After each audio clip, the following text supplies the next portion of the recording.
Welcome to My Morning Cup, a podcast produced by Costa Media Advisors and brought to you by the generous support of the Tennessee Valley Authority.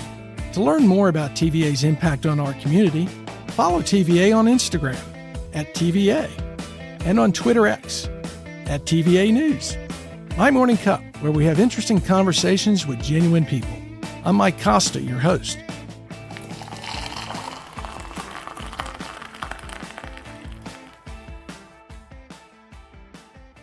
My guest this week is Linda Moss-Mines. Linda is Chattanooga's historian. Her life reads like a masterclass in understanding American history. She is dedicated to reminding the public of the blessings of liberty and our commitment to work toward the promises of the American dream for all citizens. Linda, welcome to My Morning Cup. Before we jump into your life history and what created your love of American history, let me ask, what's in your morning cup? Oh, strong coffee, a little bit of cream, some Splenda, and promises and hopes. Promises and hopes. I like that too. Now, earlier you told me the strong coffee comes from growing up on a farm and coffee's strong enough that you had to stir it with a boat paddle. Well, that's pretty much true. My parents had the old-fashioned pot on the stove with no, as we said, innards. No innards. They just put the coffee in the bottom, the water, and they boil that coffee, and it would literally, your spoon would stand up in the coffee. So how'd you strain out the grounds? Once it's boiled, you add a little bit of cold water, the grounds sink to the bottom, and the coffee comes off the top. Oh, I got to try that. Yeah, it's sort of like having a French press without the press. That's a great point. I like that. So thank you for coming. As I said a little bit earlier, we kind of know each other, but we really don't know each other. But you are well known around town and your love of history. And in doing a little background, I'm fascinated with how you grew up. So you grew up in Putnam County on a farm? I did. Grew up on a farm that had belonged to my great-grandparents and then my grandparents, and my father was the only son. So I grew up one end of the farm, my grandparents at the other end of the farm. We raised beef cattle. We raised corn. We had mules. We had tractors. I was driving a truck by the time I was 7 on the farm for haying time, and it was the best life in the world. How many acres? 183.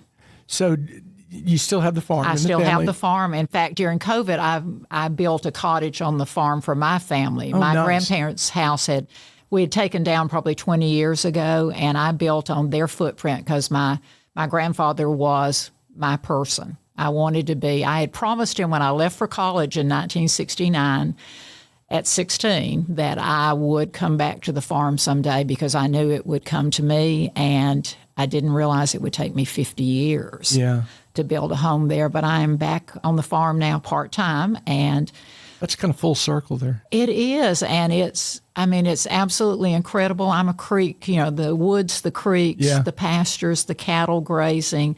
If I get to heaven and that's not what heaven looks like, I'm going to be really disappointed because I think that's what it should look like. Yeah, absolutely. Now, you said something just a minute ago that I find interesting. Your grandfather was your person. He was, unequivocated love and affection. And I was, they were my babysitters. My mom and dad both worked. My dad worked for the U.S. Department of Agriculture for 53 years, and my mom worked, and my grandfather ran the farm during my early childhood. And if given a choice between being inside with my grandmother or being outside with my grandfather, I was following Pa. You were his little buddy. I was his, and he always called me daughter.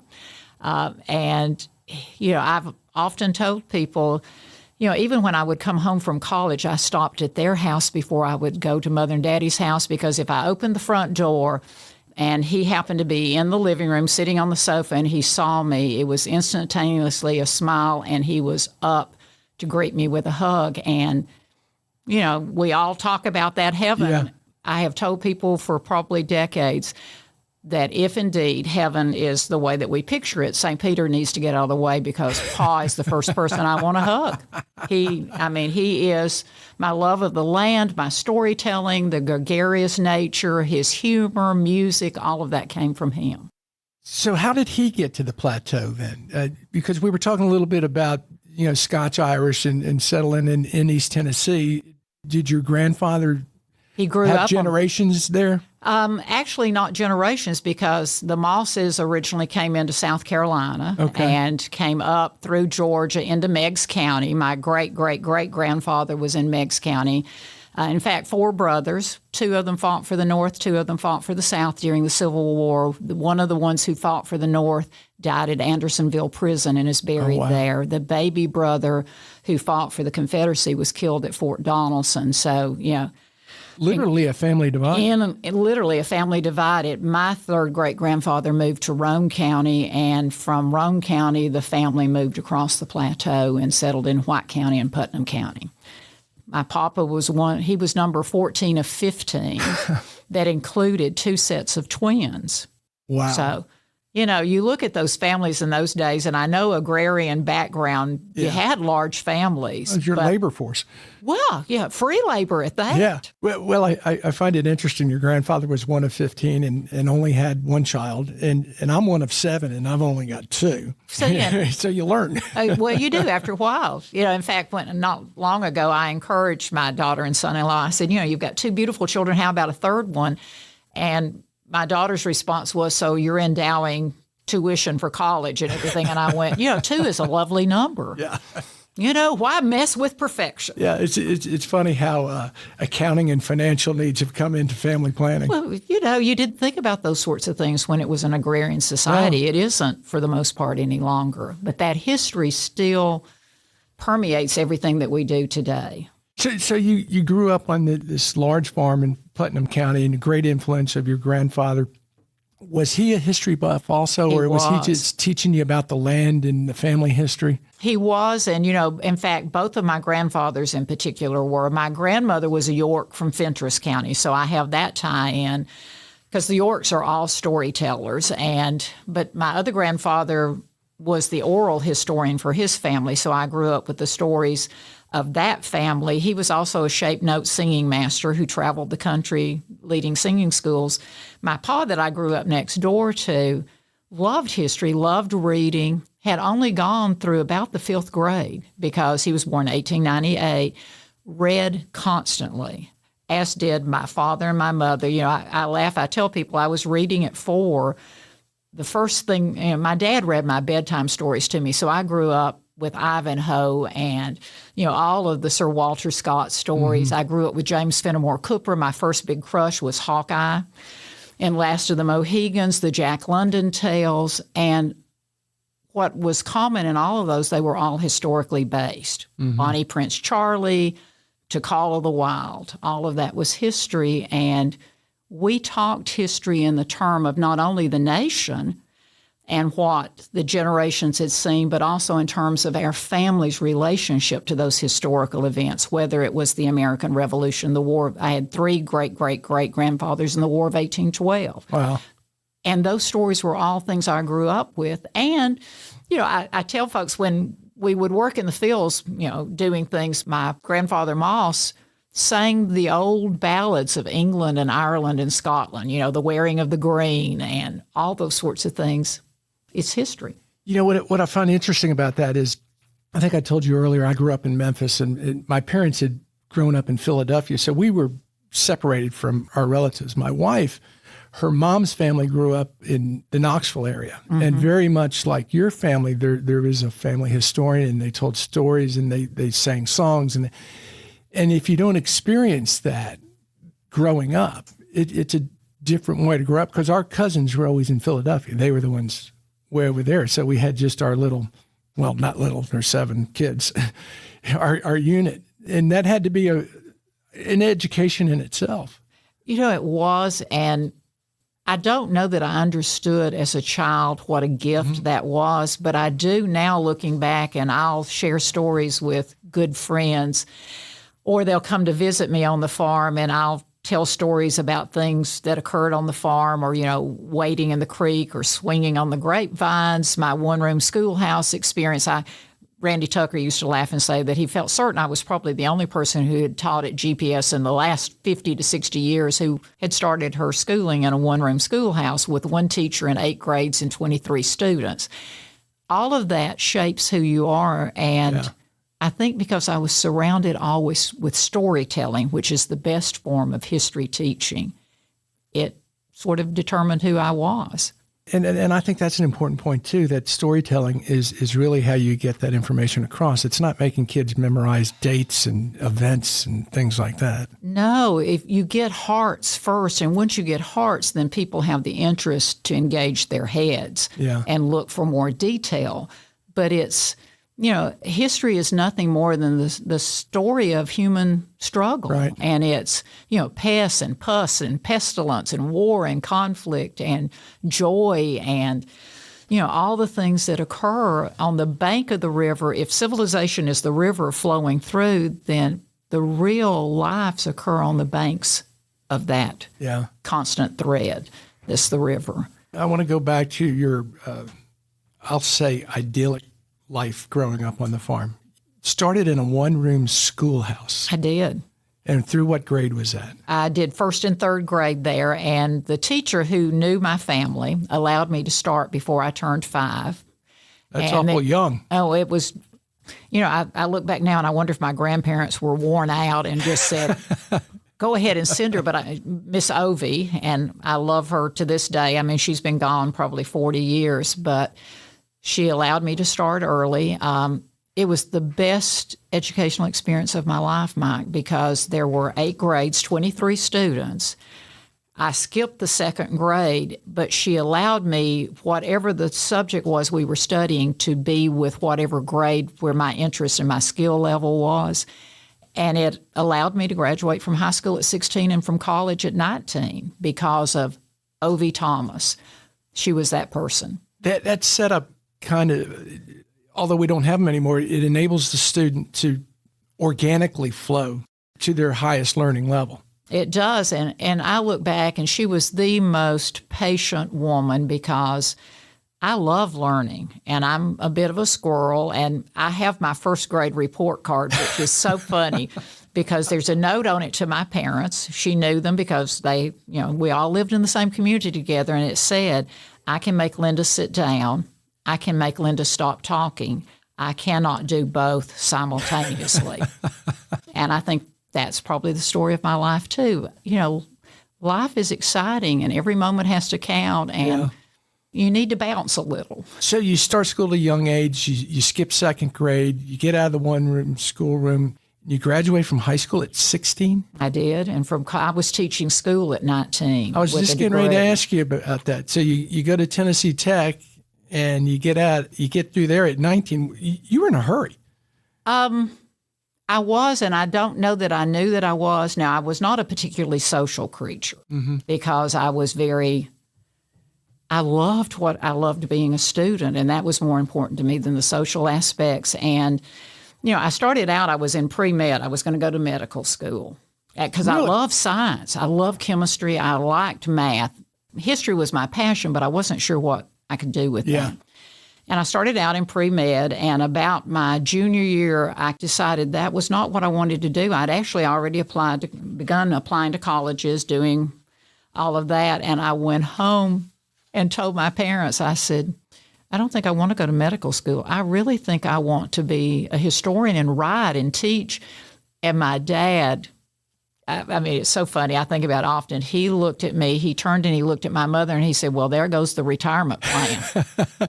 Dads have a way of doing that. They do. What are you going to do with that degree? And he said, well, whatever you do, you're going to do for probably 50 years, so you better love it. Yeah. And good advice. And I think he often wondered why I didn't do something differently.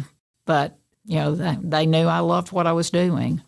One of the things I wrote down is you're a lifelong learner. So you get out of Tennessee Tech, you go to teach is it White County? White County. 19 years old. I mean, were you teaching 16, 17-year-olds? Well, it's so funny because I had done my student teaching there. I had been hired, and I came back for orientation when the school year started. The superintendent of schools, a lovely guy by the name of Beecher Cooley, I walked in and... That's a great name. Isn't that a great name? And I walked in and I introduced myself, and I said, I'm Linda Moss. I'm your new history teacher at the high school. And he said, how old are you? And I said, 19. And bless his heart, he said, oh, no, you're not. And I went to the junior high. because he said, you will have students who are almost your age. Yeah. Nope, you're going to the junior high, which was perfect. Yeah, that was probably smart. I loved my 8th graders. Yeah. And, I taught during the daytime, and then I did my master's at night and in the summers. So where were you getting your master's? Tennessee Tech also. Mm-hmm. And, I formed lifelong friends there that are still a part of my life. So at Tennessee Tech, you got your master's in? Educational administration and history still. I had to wallow a little bit in history. But you didn't quit with your master's.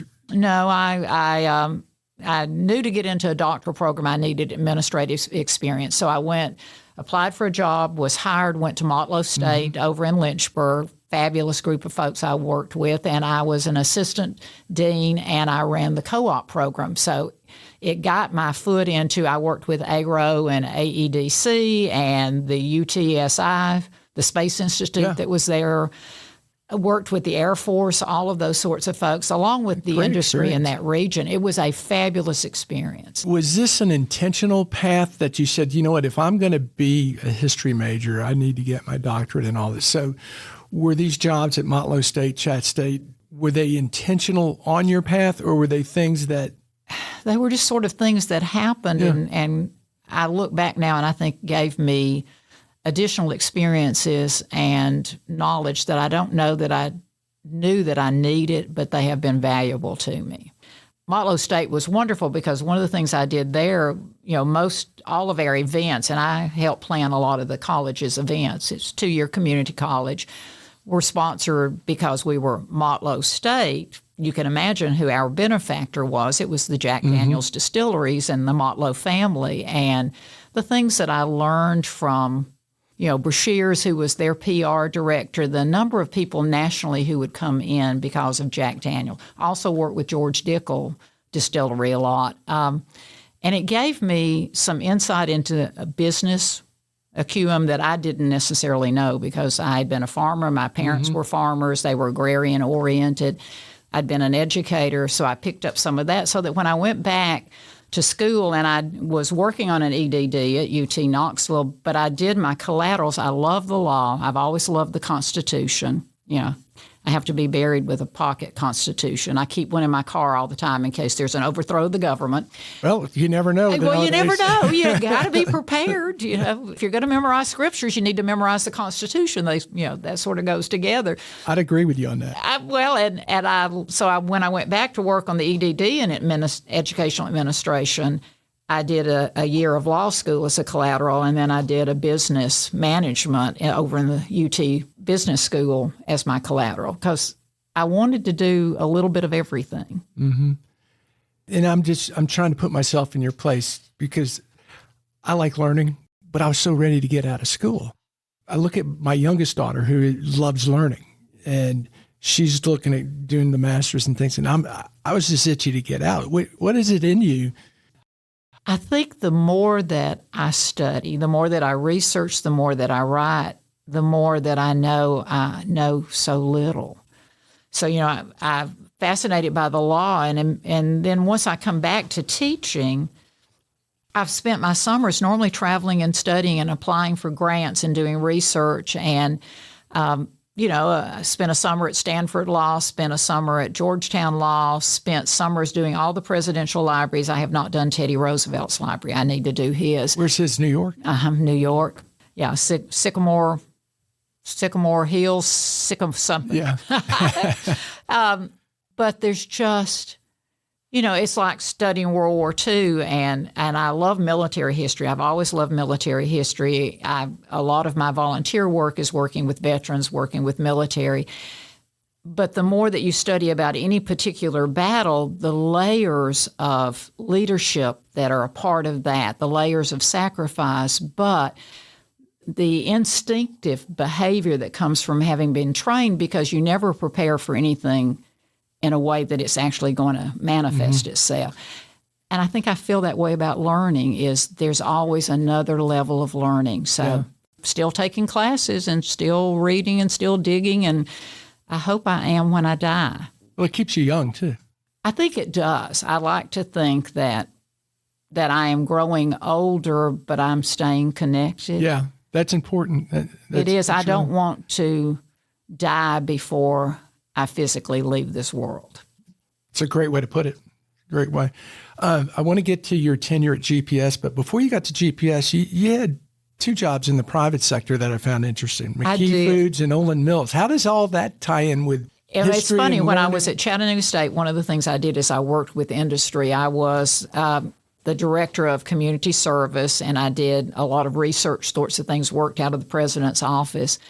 And McKee became one of the companies that I worked with. And I have to tell you, and anyone who's out there listening, the McKee family was by far so influential in my life. Jack McKee to this day remains a mentor to me. When you talk about philanthropy, integrity, honoring family and family values, keeping the company closely held, but being driven by, this excellence at everything that you do, they were fabulous for me. And for them to hire me to come in and be their corporate training manager, we developed a supervisory development program while I was there, and they had that commitment to developing their employees. Yeah. The supervisory development program was a 6-month program where I would select 12 students at a time. They rotated through all departments. We did management training. We did personnel law. We did everything that they needed to know to be successful. We did the American Baking Institute program, everything. And the McKees committed that sort of training money to developing their lifelong employees, which is why they have that. And they did it long before it was not, I don't want to say cool, but commonly accepted. That early 80s, I didn't know anybody else who was doing that. Yeah. And then when I left there, trying to decide, I thought I wanted to go back to teaching and everything, OM2 hired me. And I did a lot of writing for them and did a lot of corporate training for them also, and handled corporate communications back in those early days when we didn't really have computers. When we were still using typewriters. Yeah. I am that old. Explain what a typewriter is. No. It's almost like that. My grandchildren have no concept of not having a cell phone or being constantly connected.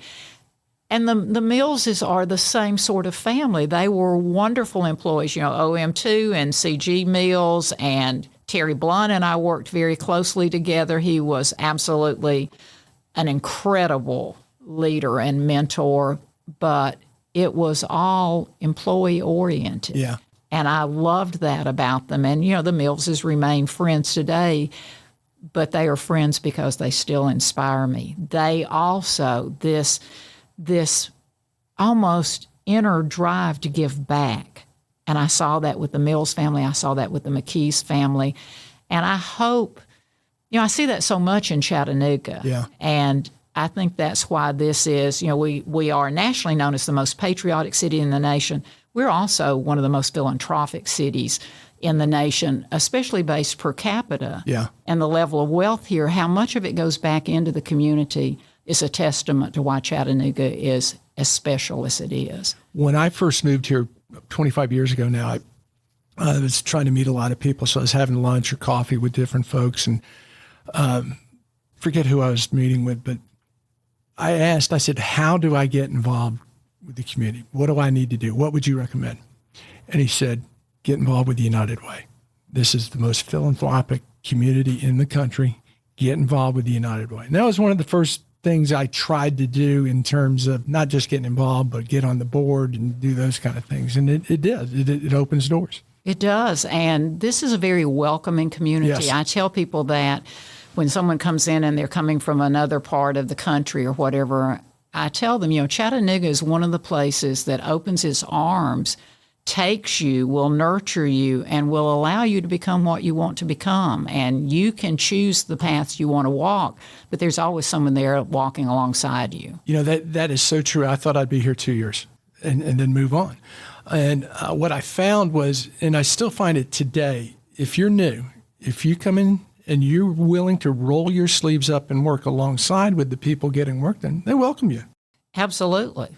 It's funny that you say that. I came here, I was going to be here at Chattanooga, at Chat State for 1 year, and then I was going to go off somewhere and be a professor, finish my dissertation, become a professor at a university. Well, I didn't finish the dissertation. I am now in the process of going back and trying to get approval to write that dissertation. I'm old enough now, I'm not a threat to anybody's job. That's great, though. Well, it is, but I got so involved in life that I just didn't finish it, even though I kept taking classes and everything. But here I am, 45 years later, I'm still here, and this is home. Well, and based on what I know, it sounds like you found a passion when you got to GPS and headed the history department. I did. And I mean, it was wonderful. I was teaching the best and brightest that I taught, because I taught at college level, part-time and doing those sorts of things. But GPS was just this. I was surrounded by students who, for the most part, really wanted to learn, and we could have these deep conversations, and it didn't matter if I was teaching 8th grade or 12th grade. There was this desire to not just know enough to pass a test, but to know enough to make a difference in life. Mm-hmm. And I think that was part of the school, the way that it had been since its founding in 1906, that there was this desire to make a difference. So education is not in itself your only goal. It is an education that enables you to help others and to make a difference. And I got to teach all the things that I enjoyed teaching. I had colleagues that to this day remain the dearest of my friends. I got to partner with Macaulay and so many wonderful friends there. When I began at GPS, Macaulay and GPS had the coordinate program, so I taught a lot of the guys, and we still do work together. Nick Wilkinson, who is was one of my students, and Nick and I are working together on the 100th anniversary of Soldiers and Sailors. And I look around, and that's a community in its own. Yeah. And, I could wallow in American history, and it was okay to be nerdy there. Yeah, well, that's a great point. I have a question related to GPS being an all-girls school. You're an only child. You're the only daughter. And as you're growing up, was it difficult being a woman in those circumstances? And did that translate to why you enjoy GPS so much?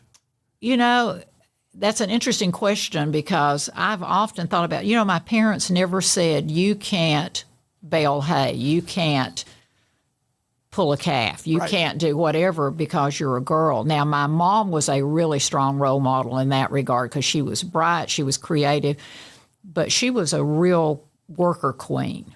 I mean, she knew how to do in fact, she was actually more mechanically inclined than my father. Dad, if you're listening to this, I'm so sorry, but it's true. That's me. She could fix pretty much anything. But I did love being in a situation where I could encourage girls to be all they were capable of being with no holds barred. And it was no accident that I wanted my daughter to have that experience. Yeah. And I think it had a lot to do with shaping her life.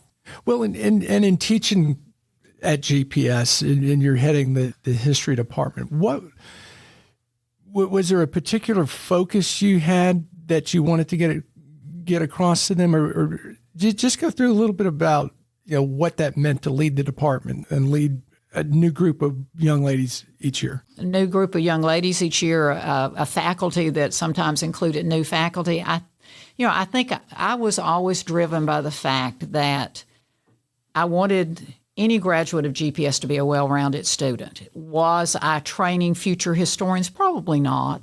A fair number of students might potentially go to law school, might become history majors.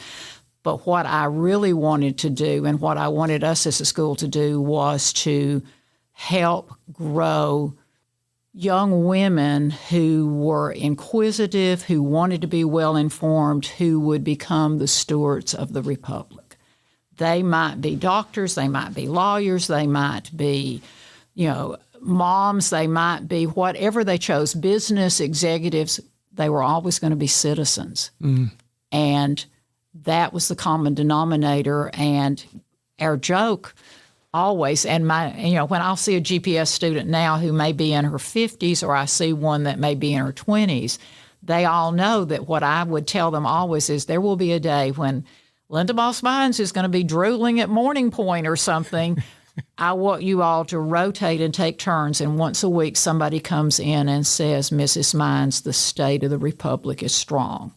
That was my goal. And they know that, and they remind me of it when they see me.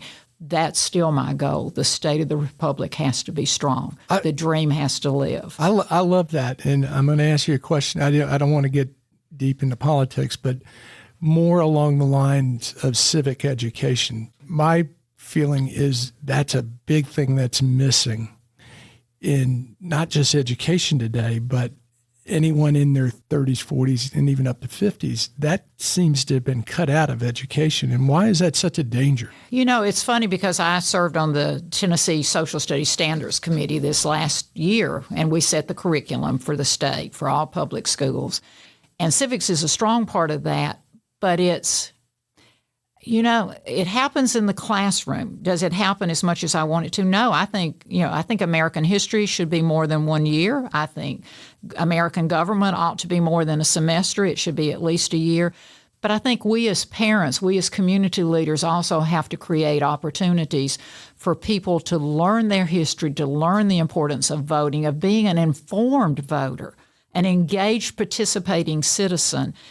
And we have to somehow, and gosh, I'm going to sound old saying this, but we have to get beyond 30-second media bites, social media in particular, that may not be factually driven. We can't accept as facts things that we don't know that are facts, because we allow it to alienate us and push us apart when the goal is to come together as citizens. You know, I tell people whenever I'm talking history and I'm talking civics, whether I'm at a Kiwanis meeting or I'm at Rotary or I'm in a group of whatever community at a church, I do a lot of talking to groups. The majority of us have the same goals and ideas. We want a safe society where children can grow up and can be productive. We can enjoy our grandchildren. We have a certain level of comfort. You know, maybe it's not incredible wealth because there's a difference between want and need, but we all have a common goal. I think we're often controlled by the vocal 5% on either end of the political spectrum, and we lose sight of the fact that 90% of us are united. We may disagree in the methods to get to that, but that's why we have to be conciliatory. That's why we have to have conversations. That's why we have to join and work together. That can begin being taught in the home, and then it needs to be taught across society, or we're going to lose it. We talked earlier about Howard Baker. Compromise became a dirty word. It has. Problem solving has gone away. And I don't know why, because through history, whether you're looking at the Greeks and the idea of democracy, for them, you know, total democracy, we're a representative democracy, a republic. But you follow the Romans, you look at the height of learning in the Middle Ages, all the way up through the Renaissance, all the way up until modern times. And it's always been the ability to bring a wide variety of ideas together to meld those, come up with the best possible solutions. No one person has the answer to any question. Mm-hmm. And history tells us that. And how we've gotten away from that. And I mean, I'm not a political creature, but I sure am a history creature. Yeah. And history tells me we are best when we work together. We're a beehive, and it only works if we all work together. Well, and one of the challenges we have today is it's become team blue or team red. And you can't put a basket full of issues in the red basket or the blue basket and agree upon. Well, and you can't, and we have to, I think we look at issues and we have to care enough to see how they impact people. And sometimes we're on this side of an issue, sometimes we're on that side of an issue. I would hate to think that I formed my opinions about any one particular issue at 18 and then I never grew from that. I hope I always am willing to listen to other ideas. I may or may not accept them, but to be human is to be part of this society and to learn from each other and to serve each other. Yeah, that's well put. You taught at GPS 27 years. I did, of my 45 total. Of your 40? Older than topsoil. What was it like to leave? I mean, because you've got a lineage of students, and was that a difficult decision? It was. It was. I had actually thought I would do 50 years, and then circumstances were such with family illnesses and everything that I ended up leaving. But I had begun to sort of prepare a path for when I left, even probably 5 years before I thought I would leave, because I'd looked at so many of my friends who had retired and then, for the want of a better word, had become really sort of melancholy. Yeah.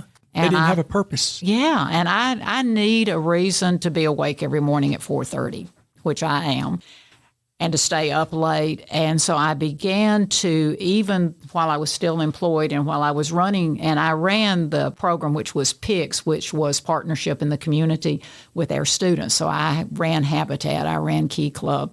Those were my student organizations. I began to look at where I could fit more actively in the community once I was retired. And I think that helped my transition. So I left a full-time job, basically for a full-time job. Well, and I was looking at that. You look more busy now. Well, my daughter not long ago said, Mom, I think we need to sit down because while you're an intelligent woman, you apparently do not understand the term retired. Well, let me just throw some of this at you. Some of my current interests: official historian of Chattanooga, Hamilton County, Coolidge National Medal of Honor Heritage Museum, chairman of the American 2050 Commemoration Committee of Chattanooga and Hamilton County, chairman of Chattanooga Parks and Outdoor Commission, Times Free Press local history column, the Sergeant York Foundation, Erlanger Hotel. When do you sleep?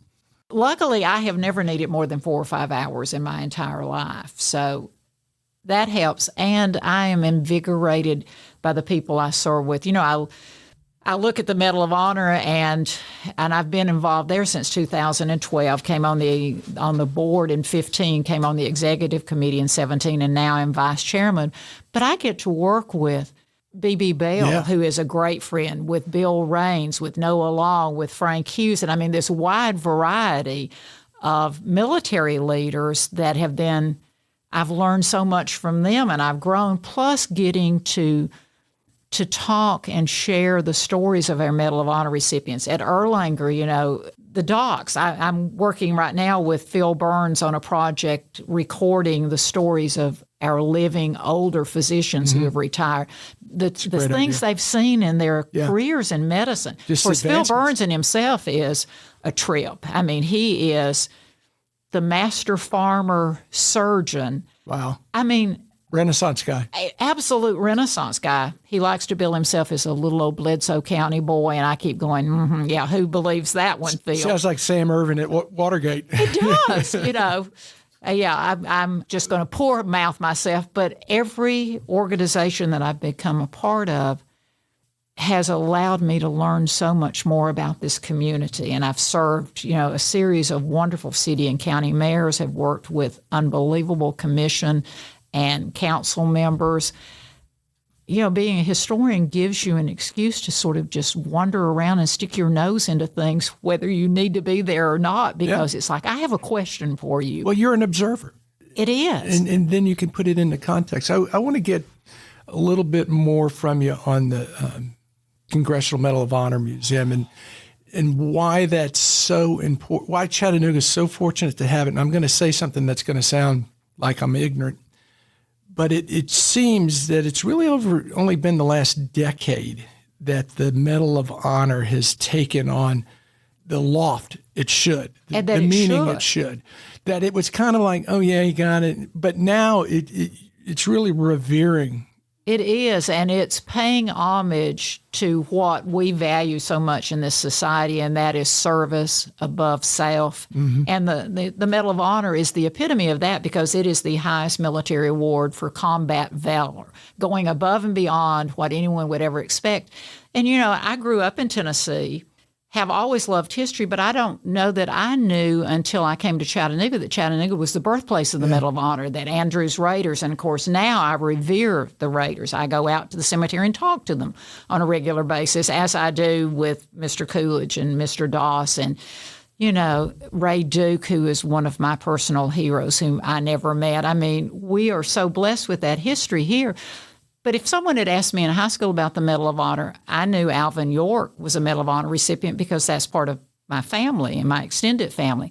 I knew Audie Murphy was a Medal of Honor recipient because my dad loved Audie Murphy movies. Right. But I didn't know the story and the history of it. And what we've been able to identify at the National Medal of Honor Heritage Center, our primary goal is education. We're in classrooms every day. Students are in our facility.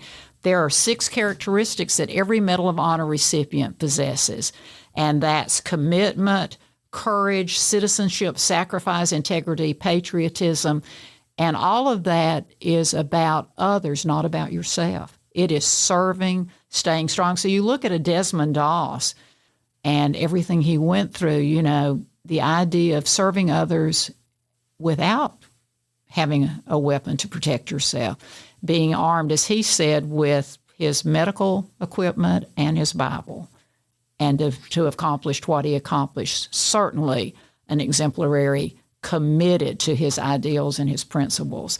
You look at a Mary Walker, the only female, awarded the Medal of Honor for what she did here in Chattanooga and Chickamauga.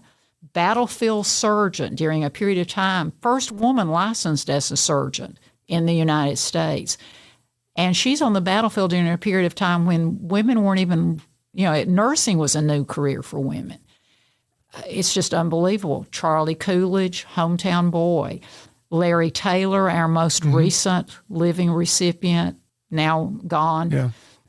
I look at Larry Taylor and he sort of reinforces my Scotch-Irish commitment to liberty because, his papers sat on the desk in Washington for 54 years. That's incredible. Because he disobeyed a direct command and he went back and he saved his 4 men, flew them out on a Cobra, defying all flying principles because he said he was listening to a higher authority than that officer who told him not to get them.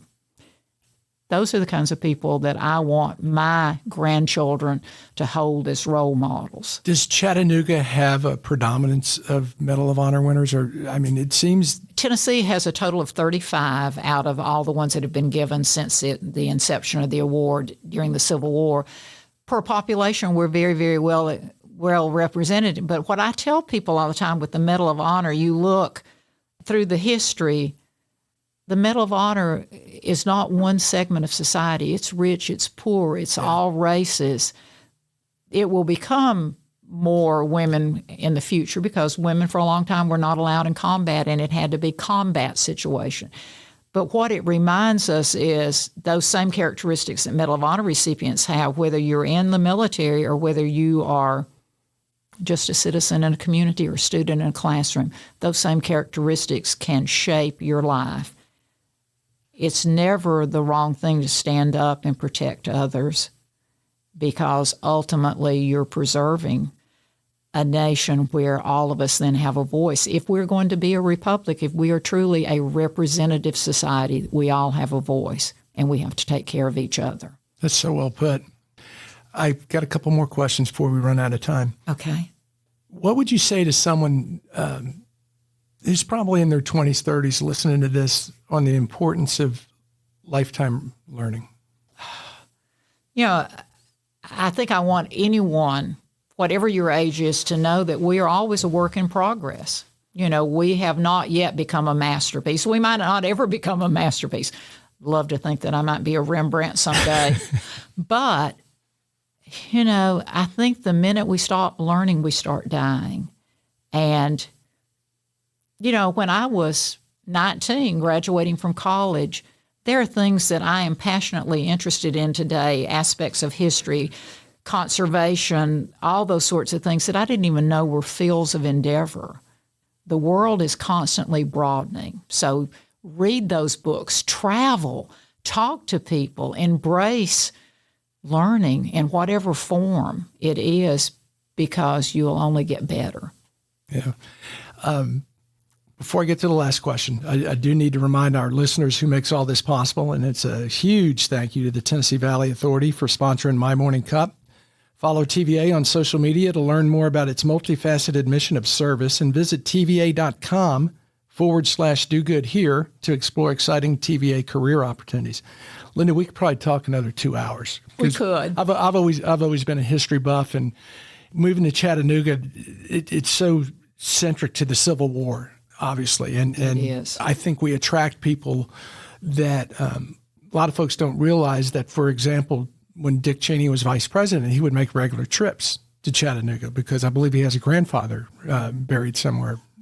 And there are lots of even still national leaders who have a connection to Chattanooga, to Tennessee in particular, but to Chattanooga because of Chickamauga being such an incredible battle. Chattanooga, whether it's Missionary Ridge. I mean, I can travel anywhere in the world and mention Missionary Ridge and they know. Oh, Civil War, Lookout Mountain, Orchard Knob, Browns Ferry. I mean, we walk in the footsteps of history every day in this community, and we so often forget. And you can't overlook the impact in this community of the Cherokee Nation. Yeah. Still a part of our living legacy. You know, our relationship with the Eastern Band, with Qualla Band, with the Western. You know, to think that John Ross, who founded our city, was the longest-serving principal chief of the Cherokee Nation, says something about who we are as Chattanooga. Elected chief in 1828 and served until 1866. Could have not gone on the Trail of Tears, but he chose to go with his people. He was only 1/8 Cherokee, Scots, the rest. But he knew he bridged those two worlds beautifully, and in doing so, in many ways, saved his people. Yeah, great lesson. And I hope this conversation has spurred some folks to do a little more investigating. Oh, yeah. Come join us. You know, at the Medal of Honor, we do a free class on Sunday afternoons. How do they get in touch with you? localhistorycounts@gmail.com. localhistorycounts@gmail.com. We do Tennessee 101, so come join us. We'll wallow in Watauga forward together. Is it a series of classes? It's a series of classes once a month, 1 hour Sunday afternoons at 2:00, and I figure I can be doing it when I'm 93. Exactly. All right, last question for you. And what would you tell your 25-year-old self is important for a happy life? Wow. Find your passion. Surround yourself with mentors, friends, colleagues who know you and support you and allow you to do the same for them, because having those connections gives richness to life. I'm going to drive away from here thinking about that question. We'll let you come back and answer it more if you want. I would love to do that. I really do think you constantly have to think about what you leave behind. And I want to know at the end of the day that in some small minor way, because I'm a minor player and I know that and I'm okay with that, but I want to think that I've made some sort of a difference. I think we all need that. A bit of a leave it better than you found it attitude. Absolutely. Yeah. You know, I've been given a lot of blessings. It's my responsibility to make sure others are blessed. That's a great way to put it. Thank you for doing this. It's great getting to know you better. And I'm serious, we could probably talk another couple hours. We probably could, but I'm honored that you allowed me to join you today. So thank you. And thank you, TVA, because I love telling your history, too. It is a great history. It is a fabulous They're history. very good to us. They are. Thank you, Linda. Thank you.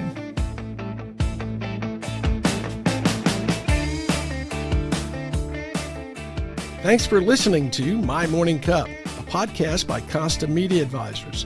If you liked this episode, please share it with a friend.